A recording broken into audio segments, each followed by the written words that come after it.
دنیا کی تاریخ میں اللہ نے 1,24,000 نبی بھیجے۔ آج ہم سنیں گے اس عظیم سلسلے کی مکمل داستان۔ سب سے پہلے آئے حضرت آدم علیہ السلام، مٹی سے بنائے گئے۔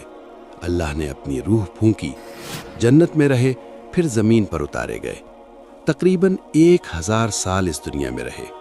حضرت آدم علیہ السلام کی وفات کے کچھ عرصے بعد اللہ نے ان کے بیٹے کو نبوت دی، حضرت شیس علیہ السلام۔ ان پر 50 صحیفے نازل ہوئے۔ یہ پہلی آسمانی کتابیں تھیں۔ 800 سال سے زائد عمر پائی۔ حضرت شیس علیہ السلام کے بعد آئے حضرت ادریس علیہ السلام۔ لکھنے کا فن، ستاروں کا علم، یہ سب انہی کی دین ہے انسانیت کو۔ اللہ نے انہیں زندہ آسمان پر اٹھا لیا۔ وَرَفَعْنَاهُ مَقَانًا عَلِيًّا۔ صدیاں گزریں، زمین پر گناہ بڑھتے گئے، بت پرستی پھیل گئی۔ اللہ نے بھیجے حضرت نوح علیہ السلام۔ 950 سال تبلیغ کی، صرف چند درجن لوگ مانے۔ پھر آیا وہ طوفان جس نے پوری زمین ڈبو دی۔ ایک کشتی، ایک نجات۔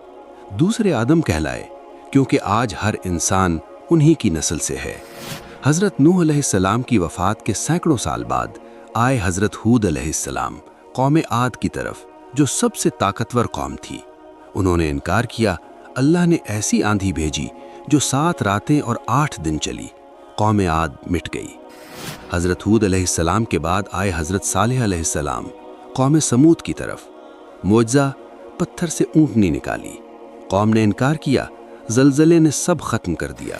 پھر آئے وہ نبی جن کا انتظار پوری کائنات کو تھا، حضرت ابراہیم علیہ السلام، خلیل اللہ، اللہ کے دوست۔ آگ میں پھینکے گئے، آگ گلزار بن گئی۔ خانہ کعبہ تعمیر کیا، 175 سال اس دنیا میں رہے۔ حضرت ابراہیم علیہ السلام کے بعد 2 عظیم سلسلے شروع ہوئے۔ ایک طرف حضرت اسماعیل علیہ السلام، عربوں کے جد امجد، جن کی نسل سے آنا تھا آخری نبی صلی اللہ علیہ وسلم کو۔ دوسری طرف حضرت اسحاق علیہ السلام، جن سے شروع ہوا بنی اسرائیل کا سلسلہ۔ حضرت اسحاق علیہ السلام کے بعد آئے حضرت یعقوب علیہ السلام، جنہیں اسرائیل کہا گیا۔ 147 سال عمر پائی۔ حضرت یعقوب علیہ السلام کی وفات کے بعد دنیا نے دیکھی سب سے حسین کہانی، احسن القصص، حضرت یوسف علیہ السلام۔ کنویں میں پھینکے گئے، غلام بنائے گئے، قید ہوئے، پھر مصر کے وزیر بنے۔ 110 سال عمر پائی۔ حضرت یوسف علیہ السلام کے سینکڑوں سال بعد بنی اسرائیل مصر میں غلام تھے۔ فرعون ان پر ظلم کرتا تھا۔ اللہ نے بھیجے حضرت موسیٰ علیہ السلام، کلیم اللہ، جنہوں نے اللہ سے براہ راست کلام کیا۔ ان پر تورات نازل ہوئی۔ سمندر پھٹا، بنی اسرائیل آزاد ہوئے۔ 120 سال عمر پائی۔ حضرت موسیٰ علیہ السلام کے سینکڑوں سال بعد آئے حضرت داؤد علیہ السلام، جن پر زبور نازل ہوئی، جن کی آواز سے پہاڑ تسبیح پڑھتے تھے، بادشاہ بھی، نبی بھی۔ حضرت داؤد علیہ السلام کے بعد ان کے بیٹے آئے، حضرت سلیمان علیہ السلام، جن کے حکم میں تھے جن بھی، انسان بھی، پرندے بھی، ہوا بھی، سب سے بڑی بادشاہت۔ پھر بھی اللہ سے صرف شکر مانگا۔ حضرت سلیمان علیہ السلام کے بعد آئے حضرت یونس علیہ السلام، جو مچھلی کے پیٹ میں گئے، تاریکیوں میں پکارا، لا الہ الا انت سبحانک انی کنت من الظالمین۔ مچھلی نے انہیں ساحل پر ڈال دیا۔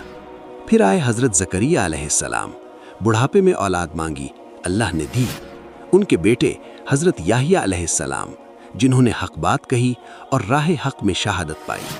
حضرت یحییٰ علیہ السلام کے بعد آئے حضرت عیسیٰ علیہ السلام، روح اللہ، بن باپ کے پیدا ہوئے۔ ان پر انجیل نازل ہوئی، مردوں کو زندہ کیا اور خوشخبری دی ایک آخری نبی کے آنے کی، جن کا نام ہوگا احمد۔ انہیں قتل نہیں کیا گیا، اللہ نے زندہ آسمان پر اٹھا لیا۔ اور پھر حضرت عیسیٰ علیہ السلام کے 600 سال بعد وہ وقت آیا جس کا وعدہ آدم علیہ السلام کے وقت سے تھا۔ مکہ کی سرزمین پر عبداللہ کے گھر میں پیدا ہوئے خاتم النبیین، محمد رسول اللہ صلی اللہ علیہ وسلم۔ ان پر نازل ہوا قرآن، وہ کتاب جو قیامت تک کے لیے ہے، آج بھی محفوظ ہے، لفظ بلفظ جیسے نازل ہوئی تھی۔ سلسلہ مکمل ہوا، آدم علیہ السلام سے شروع ہوا، محمد صلی اللہ علیہ وسلم پر ختم ہوا۔ ہر نبی نے ایک ہی بات کہی، لا الہ الا اللہ۔ اس ویڈیو کو ضرور شیئر کریں اور چینل سبسکرائب کرنا نہ بھولیں۔